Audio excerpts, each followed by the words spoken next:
Hi guys! Welcome to my channel. I'm Miss Nobly Franca. Ngayon po ako po ay magluluto ng ginisang upo. Ito po aking mga sangkap. Sibuyas, bawang, kamatis. May hipon po ako. Pangsahog ko. So ito na po yung kawali ko. Ready na. Pinainit ko lang po yung aking kawali. Bago lagyan ko po mamaya-maya ng kaunting mantika, igigisa po natin yung ating sibuyas, bawang at kamatis. Ito pong upo po ay bigay lang po ng aking kaibigan. Kaya shoutout dun sa nagbigay ng upo. Ngayon lulutuin ko na. Ito, maglalagay na po ako ng mantika. Konti lang po mantika ilagay natin. And then i-spread ko lang po yung mantika sa kawali. Para pantay. Yan, konti lang po yung mantika.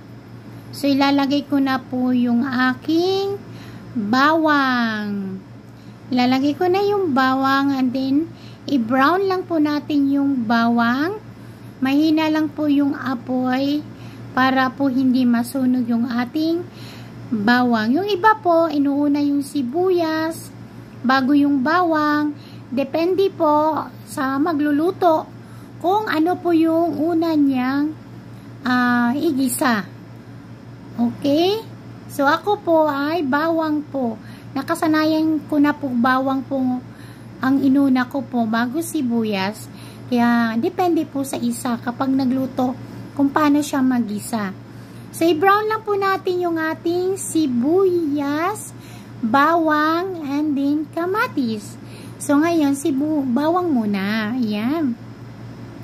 Konti na lang bago natin ilagay yung ating sibuyas, maya-maya ng konti.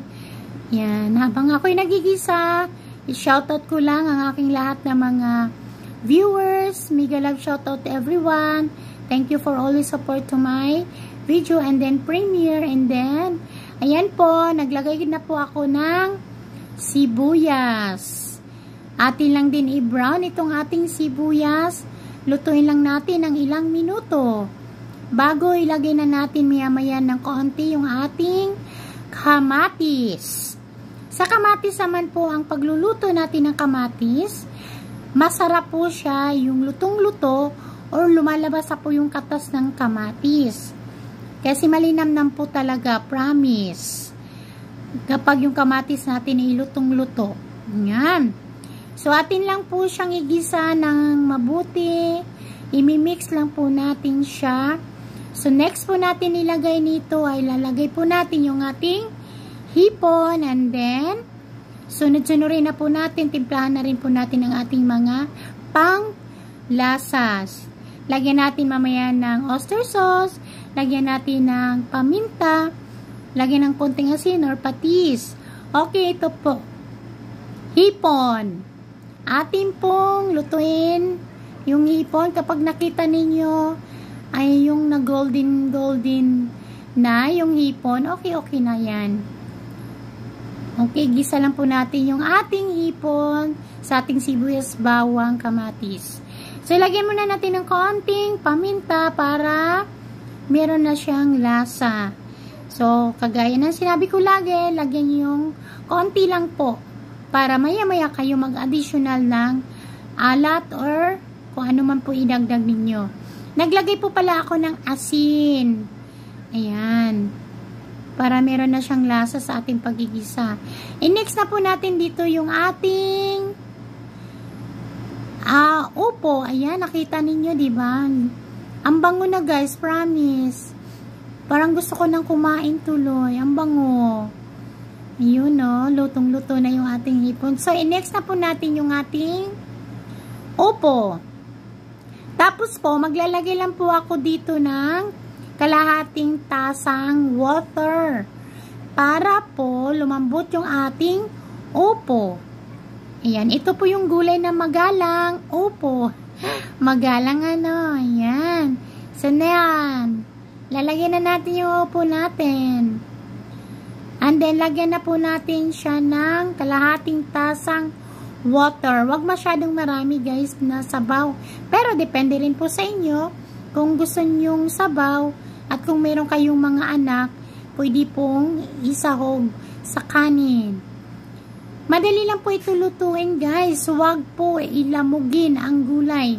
Kasi hindi po masarap pag lamog. Dapat po i-crunchy. Ayan, maglagay muna po pala ako ng oyster sauce. Konti lang po. O yung iba po, naglalagay po ng konting sugar din. Pero ako hindi na po kasi may oyster sauce. Manamis-tamis na rin po yung oyster sauce. Ayan po, kalahating tasa ng water. Lalagyan natin and then takpan natin. Maya-maya ng ilang minutes lang, balikan na natin. 1, 2, 3, 5, 6, 7. Ayan. Malapit na. Hinantay lang natin ng 5 minutes. Okay, let's see. Buksan na nga natin. Kung ano nang nangyari. Wow! Wow, oh. Ang sarap ng tingnan. Nakakagutom na, guys. Tikman po ninyo ang inyong niluluto, guys, ha. Baka kulang po ng timpla. Yan, tinikman ko po. Okay na naman po sa akin. Pero kapag yung iba gusto ng medyo manis-namis, dagdagan ng konting sugar or oyster sauce. Kung gusto niyo medyo malat-alat, depende po kasi ng panglasa sa mga nagluluto or sa kumakain sa bahay. Meron po kasing sa mga pamilya, gusto matabang-tabang lang. Ayan, ilang minutes na lang guys. Leave natin ng 3 seconds. Ayan, okay, 1, 2, 3, yay! Sasalin na natin sa ating pinggan. Ihain na natin. Masarap kumain ng gulay pag mainit. Pag bagong hain, bagong luto, ang sarap kumain. Ito po ay good for 2 to 3 person. Dahil dalawa lang kaming mag-asawa kumain, kasya na sa amin to, meron pa tong tira. Ayan, oh, sarap. Mapaparami na naman ang kain namin nito. Ayan. Off na natin yung kalan.